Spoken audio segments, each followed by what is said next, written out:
विनंती करायची आहे की डॉक्टर भाऊसाहेब देशमुख यांना भारतरत्न पुरस्कार देण्यासाठी शिफारस आपण त्या ठिकाणी केंद्र शासनाला करावी अशी या ठिकाणी विनंती करते। त्यासोबतच केंद्र शासनाने मराठी भाषेला अभिजात भाषेचा दर्जा मिळाला त्याबद्दल सुद्धा मी मला शासनाच्या मनापासून अभिनंदन करते। आणि सगळ्यात महत्त्वाचं म्हणजे मागच्या अधिवेशनाच्या वेळेस शासनाने या ठिकाणी सन्माननीय अजितदादा आपण त्या ठिकाणी अमरावती शहराला मध्ये वर्क फ्रॉम टाउनचं इन्फ्रास्ट्रक्चर उभे करण्याची मान्यता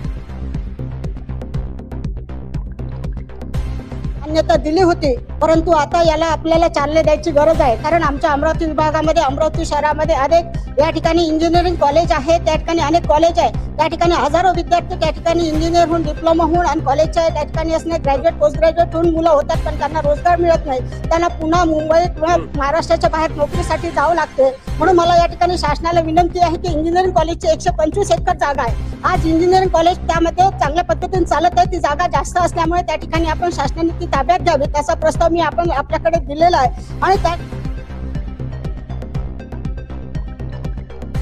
त्या ठिकाणी आपण या ठिकाणी इन्फ्रास्ट्रक्चर उभं करून त्या ठिकाणी IT कंपनीसाठी जर आपण त्या ठिकाणी भाडे तत्वावर किंवा लीजवर दिलं तर त्या निमित्तानं या ठिकाणी असणारे आमच्या अमरावती शहरातलं एक ज्येष्ठ नागरिकांचं शहर होते की काय अशी भीती निर्माण झाली आहे। म्हणून आमच्या इथले जे हजारो विद्यार्थी या ठिकाणी शिक्षण घेऊन निघतात त्यांना जर आपण या ठिकाणी वर्क फ्रॉम टाउनची जर आपण सोय करून दिली तर निश्चितच आमच्या अमरावती विभागामध्ये अमरावती शहरामध्ये त्या ठिकाणी रोजगार निर्माण होईल आणि या ठिकाणी आमच्या शहराचं कॅपिटल उत्पन्न सुद्धा वाढेल। म्हणून मला या ठिकाणी शासनाला सगळ्यात महत्त्वाची विनंती करायची आहे, येणाऱ्या बजेटमध्ये मार्चच्या बजेटमध्ये आपण तरतूद करून या ठिकाणी इंजिनिअरिंगची शासनाची जागा घेऊन त्या ठिकाणी वर्क फ्रॉम टाउनची आपण बिल्डिंग तयार करून द्यावी, त्या ठिकाणी सोयी सुविधा उपलब्ध आहे, कम्प्युटर असेल इत्यादी ज्या व्यवस्था लागतात त्या आपण करून द्यावे अशी या ठिकाणी मुख्यमंत्री आणि उपमुख्यमंत्री या ठिकाणी हाऊसमध्ये 2 मिनिटं 2च मुद्दे मांडायचे तर उपस्थित आहे त्यांना विनंती आहे की याच्याकडे आपण लक्ष द्यावे आणि माझ्या अमरावती शहरामध्ये आपण वर्क फ्रॉम टाउनची या ठिकाणी सोय करून द्यावी अशी या ठिकाणी विनंती करते।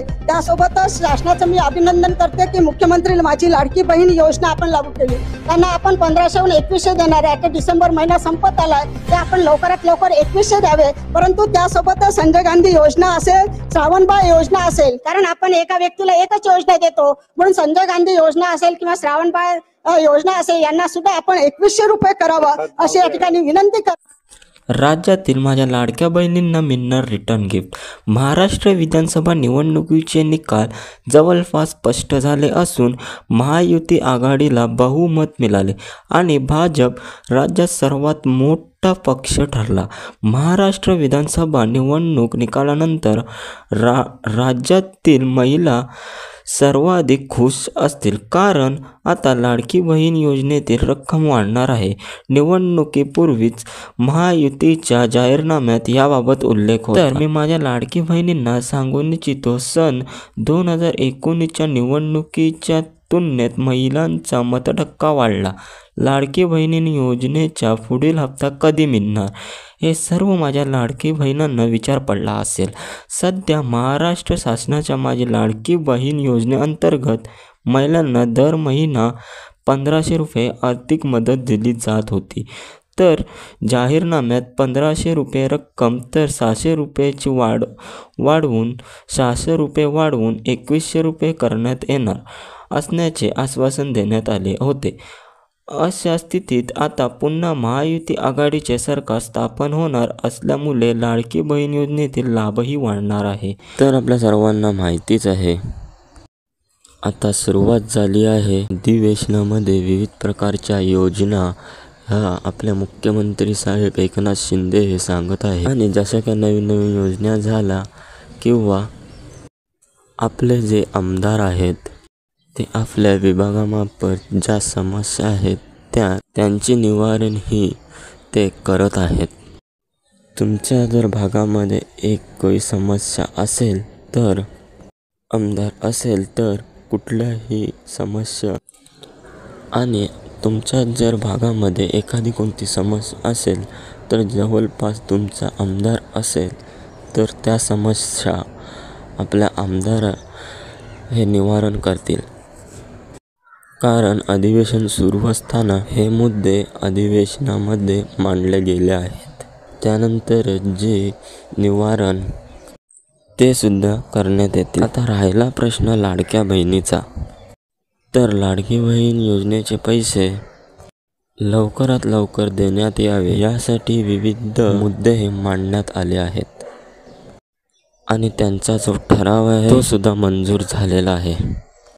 आणि आपण आता बघू शकतो काही न्यूज चॅनलवरती सुद्धा की व्हायरल झालेले आहेत की लाडकी बहीण योजना ज्याचे पैसे आहेत ते पुढच्या महिन्यामध्ये देतील किंवा ते पुढच्या महिन्यात देण्यात येणार आहेत. कारण या महिन्यामध्ये 6वा हप्ता मिळणार होता, परंतु पुढच्या महिन्यामध्ये म्हणजे जानेवारीमध्ये तुम्हाला 6वा आणि 7वा हप्ता दोन्ही हप्ते तुम्हाला एकत्र दिले जातील अशी तिथे माहिती सांगितलेली आहे. ह्यामध्ये आता तुम्हाला जो हप्ता असणार आहे तो तुम्हाला 1500 रुपये प्रमाणे देण्याची त्यांनी माहिती दिलेली आहे.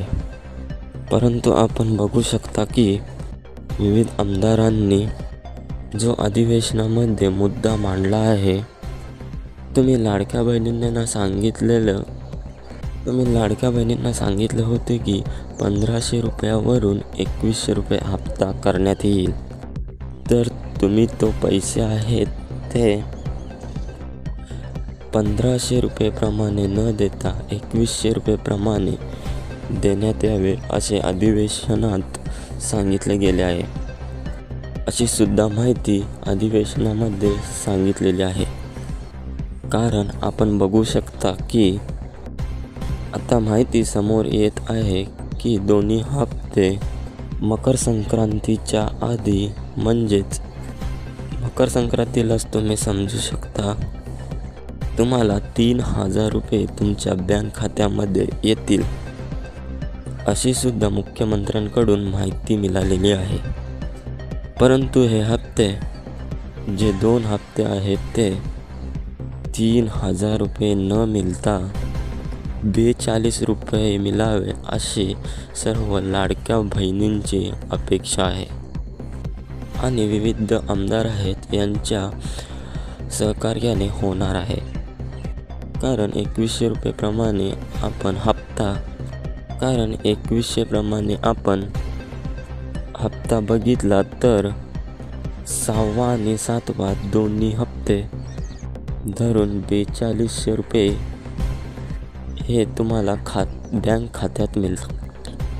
खात्यात तुम्हाला मिळणार आहेत.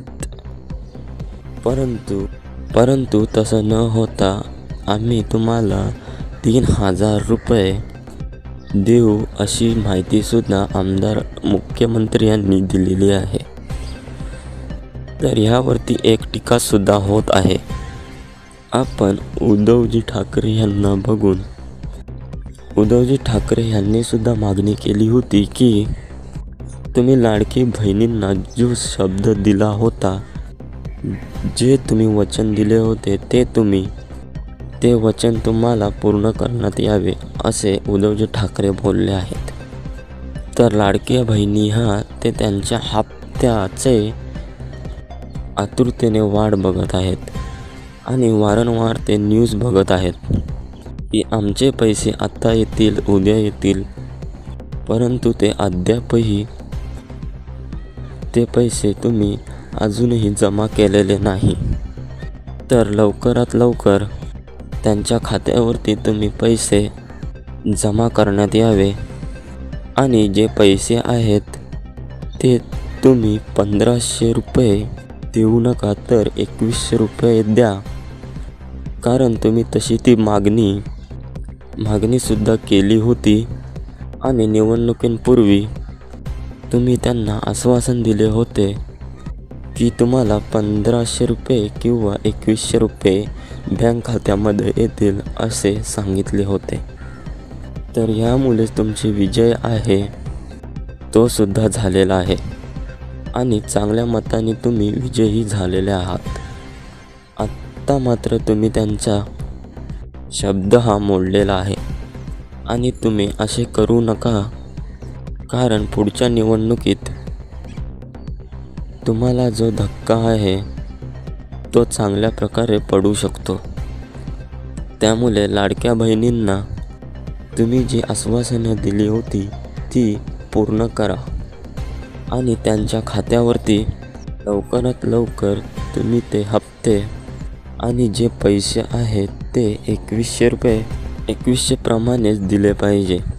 आणि अधिवेशनामध्ये असेही सांगितले होते की जे पैसे आहेत ते तुमचा जो हप्ता आहे तो 1500 रुपये नाही तर आता 2100 रुपये हप्ता मिळणार. परंतु जर तुम्हाला 2100 रुपये प्रमाणे हप्ता हवा असेल तर मात्र तुम्हाला वाट बघावी लागेल. कारण मागच्या वेळेला भाऊबीज आणि दिवाळीला त्यावेळेला तुम्ही 2 हप्ते एकत्र दिले होते. तर त्याचप्रमाणे तुम्हाला तर 2100 रुपये हे मार्च महिन्यानंतर तुम्हाला मिळतील असे तुम्ही लाडक्या बहिणींना आश्वासन दिलेले आहे. आणि अधिवेशन आहे अर्थसंकल्प.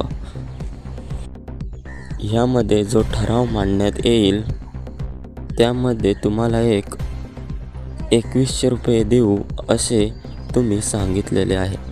परंतु बहिणींचं असं म्हणणं आहे की आम्ही इतके महिने झाले जे पैशांची वाट बघत आहोत तर तुम्ही जो हप्ता आहे तो लवकरात लवकर 2100 प्रमाणे द्या अशी लाडक्या बहिणींची मागणी आहे. आणि आमचे जे विविध समाज आहे विविध समस्या आहेत त्या देखील सोडवण्यात याव्या असे लाडक्या बहीण बोलल्या आहेत.